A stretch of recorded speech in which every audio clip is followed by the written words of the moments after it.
So ComMarker reached out to see if I wanted to test out their Titan 100W MOPA. I'm like, sure, I'm always up for obliterating metal and plastic. Let's go over some key points. Well, it's designed for a heavy-duty use, and it could literally engrave all day if you so choose. And you have options up to 200 watts of power, has electric lifting with 2 optional lenses, color marking ability, super 3D engraving and cutting ability, and it could actually engrave up to 15,000 millimeters per second, 8K HD accuracy, compatible with EzCad and Lightburn, and has a 300 by 300 millimeter work area. Everything arrived rather nicely, and I would call it retail packaging. And look at that, certified laser goggles, nice. And would you look at that? It had me in mind with a foot switch, 1 foot switch that is. Materials test kit, so lots of different materials to test with. An accessory kit, it's basically like all your screws and stuff. And this is your galvo riser. This has a motorized Z, as I mentioned earlier. And there it is, 100 watts. We got the ground, we got the wire, enclosure, rotary, pedal, and power, and data. And you got some cooling also. Pretty slick looking gray here. Now we're going to attach the 4 feet with 4 screws here. These are just rubber feet. And we're going to just screw them in place in each of the 4 corners. This is a pretty heavy-duty build surface here.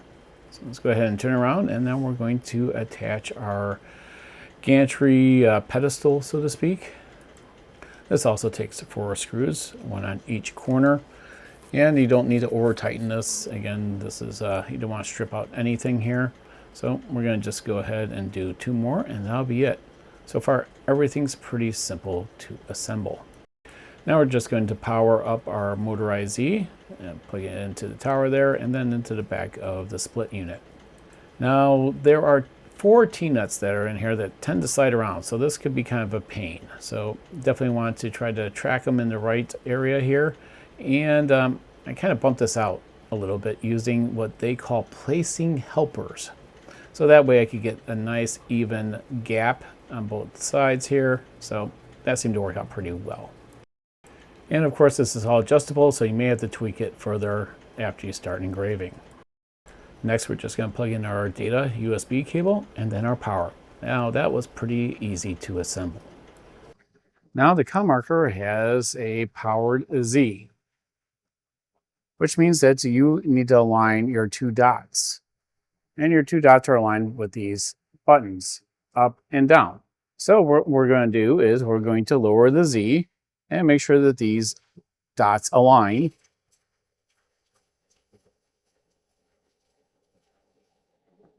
And once they overlap, you know that's in focus. However, this is for a certain lens. And this is actually is at 279 millimeters to focus. That is the line that you would use from the height of your gavel to your base. In your manual, if you have the 2 lenses, you have the 70 by 70, which is not listed, but you have the 110 by 110, which is what's mounted on here, and that'll be at 279. Now, if you get the 200 by 200, that'll be 426 millimeters. And let's take a look at that. So this laser came equipped with a 200 millimeter lens. And as I mentioned, the side sticker here says it's for 279, and that is for the 110 by 110 lens. So if we were to replace it per the instructions, our focal distance will now be from 279 all the way up to 426. So with it being that high up, that 200 millimeter is going to eat up a lot of this bed space. So, and also these, your focusing laser dots will no longer be relevant. Now, if you're going to really have this, say this 200 by 200 on here all the time, then the instruction manual walks you through how to adjust it. That way, you don't have to rely on using the ruler that's provided to get your focal length every time. Hopefully that makes sense to you. And for safety reasons, you want to make sure that you are using proper eye protection. As mentioned early on in the video, that this laser engraver comes with certified safety goggles. However, that does not mean anyone that comes into your laser engraving space is protected. So you want to make sure that they are wearing proper protection as well. And make sure that no animals are around while you're laser engraving. And also, you want to make sure that you are in a well-ventilated area and using a fume extractor or exhaust. So that means these furry buddies here will have to leave the garage too. That's a quick overview of the specs and everything of the ComMarker Titan 100W MOPA fiber laser. Now I'd like to introduce to you today's video sponsor. That is PCBWay. Are you looking for a PCB manufacturer? Are you looking for rigid, flexible PCBs? Are you looking for them to assemble them for you? Well, they can. And they also offer other services such as 3D printing, injected molding, and CNC. Heck, they even have a community section where you could buy a project and assemble it on your own. If you're looking for any of these services, please reach out to PCBWay. Let's start out by doing a 3D relief coin. The speed will be 3200, frequency 80, max power 90, Q pulse of 200, and line interval of 1016, and the number of passes 512.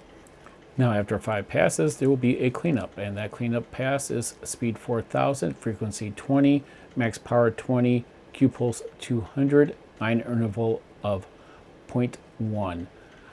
And again, that's after every 5. Then what we're going to do is do a full cleanup after the coin is engraved, and that will be a speed of 6000, frequency 75, max power 30, Q pulse 200, and it's going to be a line interval of 0.1. I should most likely done it a lower line interval because that would just keep the detail.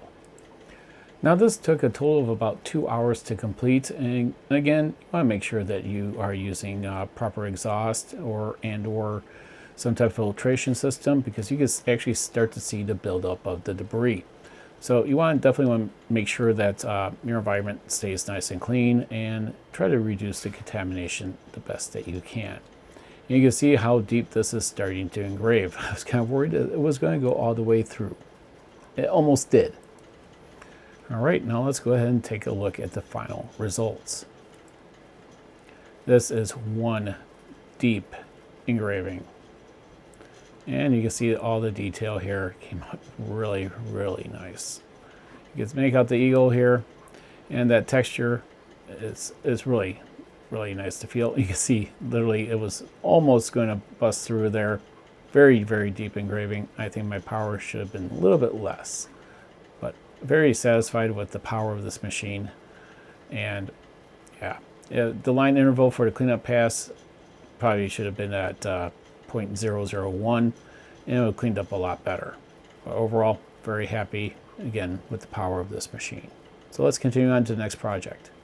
Now this is a MOPA, means that you can do some color. So the speed is 960, frequency 325, max power 13.3, Q pulse 67, and we're going to do a line interval of 0.001. And now we're going to do pink, speed of 950, frequency 100, max power 11.1, Q pulse 40, and again the line interval is 0.001. And then the last one will be, I guess it's an orchid color. So speed 500, frequency 200, max power 25, Q pulse 20, and then again the line interval is going to be 0.0015. Now with the color of my layers, it's kind of hard to see, but it's biohazard and with different colors, of course. Now with the colors, you do sacrifice speed. And this is, of course, is on a time lapse. Everything in this video is on time lapse, and this is taking forever and a day. So if you're going to do color, just be prepared that it's going to take a long time. And you can see that the biohazard on the bottom doesn't really look like a orchid color now, does it? And what I'm going to do is actually bring the laser down a little bit, because it really didn't get to the edges, and that's because it's curved. But you'll notice when I did lower it, something happened. Well, the orchid color turned blue. Yeah, it's that sensitive. So if you're going to raise or lower the height, you may get a different color like I did.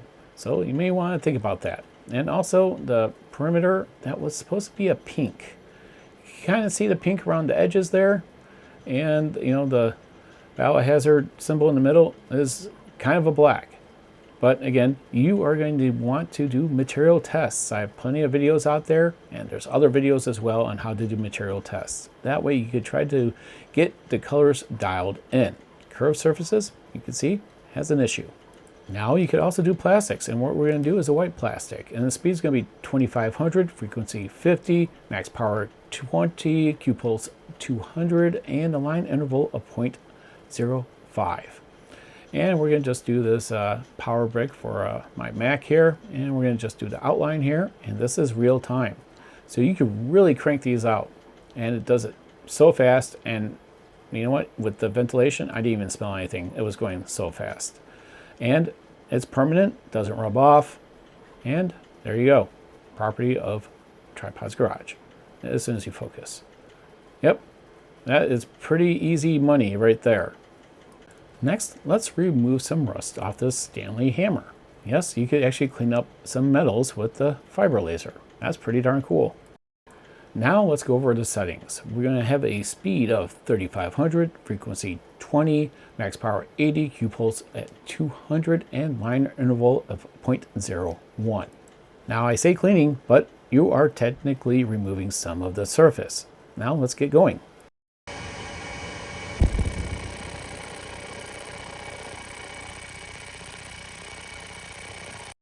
As you can see, the laser's making simple work of it. Basically, it's sanding off all the rusts and imperfections here. And you can see how nice and clean this really is. Yep. If you want to clean up some of your tools, just put it under the laser. But as we flip this over, we're going to test the other side. It's got a white label for this barcode, and guess what's going to happen to that barcode? Well, we're going to find out right now. So let's go ahead and clean up the other side and see what happens to this sticker. You will notice it just gets rid of the barcode itself and does really nothing to the white. You also notice that I'm actually using a white sheet of paper on the bottom, and that's actually protecting my build surface a little bit. But word of caution, you'll see all the particulates on that white paper. It starts accumulating and you no longer have a protective surface because the laser won't go through the white. It actually absorbs it. So when it starts to get those particulates, guess what? It'll burn right through.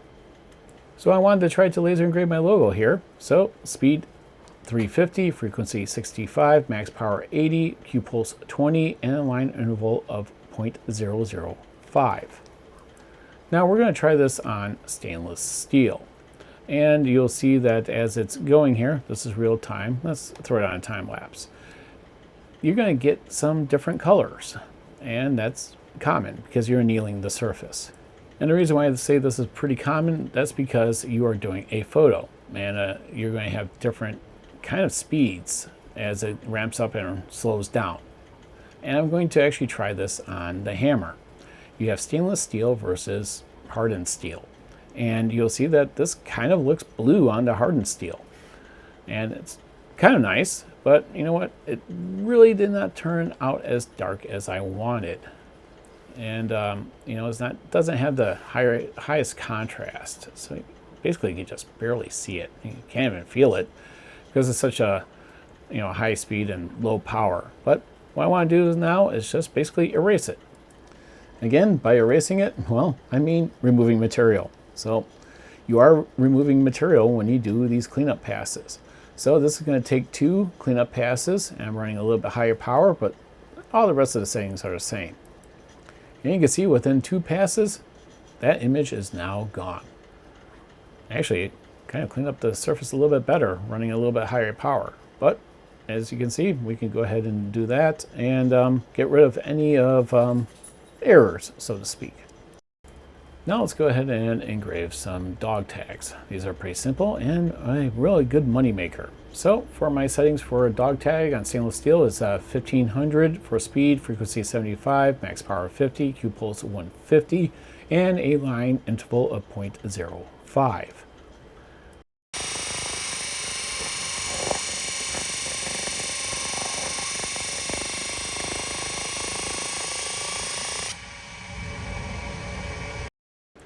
And we're going to just wipe this down with some spray away glass cleaner and just to get rid of any debris. But yeah, you crank these out in about a minute. And I did a QR code on it, so go ahead and scan it. Let me know where it takes you. And of course, if gunner gets lost, that's pretty darn easy. People could just scan the QR code. Simple, easy, and quick money. You can make these in less than a minute. You can do both sides, about 2 minutes, but real nice money maker. So let's go ahead and continue on. Now, there is an extensive learning curve when it comes to the MOPA fiber laser, and I like to think that I have a good amount of experience with them, and I still tend to make some mistakes here too. So here's a coin that I thought that I had enough layers, but you know what? Look at that. I burned right through it, and I even went right onto the bed.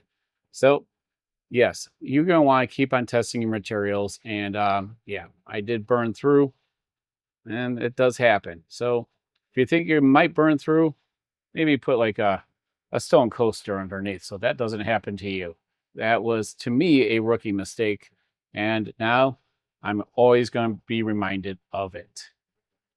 Speaking of rookie mistakes, kind of see it right there. Yep, I am pretty limited on my space, and I put the split unit, yep, a little bit too close to the gavel. And what does that mean? Well, it is pulling in debris. You can see it on the front vents here, and that is a pretty good no-no because some of those particulates could be actually metal. So you want to try to keep this unit away from the gavel as much as possible. You do get a pretty long umbilical cord that's fiber optic, so don't make the same mistake that I've done. Now let's talk about value and price. Currently, this is the 100-watt MOPA, and it's going for around $6,799. Yeah, that is some serious dough. But you'll notice that I also have another laser over here. That's the Omtech. That is another 100-watt MOPA, and it's a very capable machine. Originally, when this came out 3 years ago, this was almost a $15,000 machine. Currently, it's at $8,299.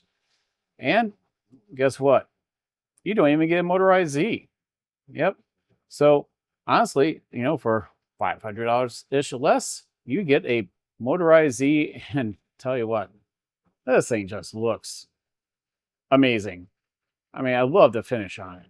So you actually are getting better value for your dollar just with having a lower price point and a motorized Z.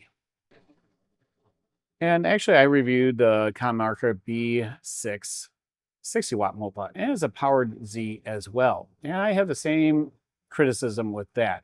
It would be nice if this had what's called a descending Z. So that means as the gavel descends, it will stay in focus. So basically, after every layer or it, engraves, or every couple layers, the powered Z will actually descend a little bit to keep it in focus. I mean, I have a motorized Z. Sure, it's convenient and all, but hey, let's add that little bit of added functionality to it. That way you could actually engrave deeper or even possibly cut certain materials. And I love the fact that this comes with retail packaging. I mean, come on, you're gonna spend this type of money? Let's get some retail packaging, people. ComMarker's doing it right. So if you found this review informative and if you are looking to purchase it, there will be affiliate links down below. It costs you nothing, but it just supports me and the channel with a little bit of a kickback. And that way I can continue buying materials and continue testing for you. So I really appreciate you tuning in to Tripod's Garage. Please have a wonderful day, evening, or weekend, or whenever you decide to watch this video. Thanks again for tuning in, and we'll catch you again on Tripod's Garage.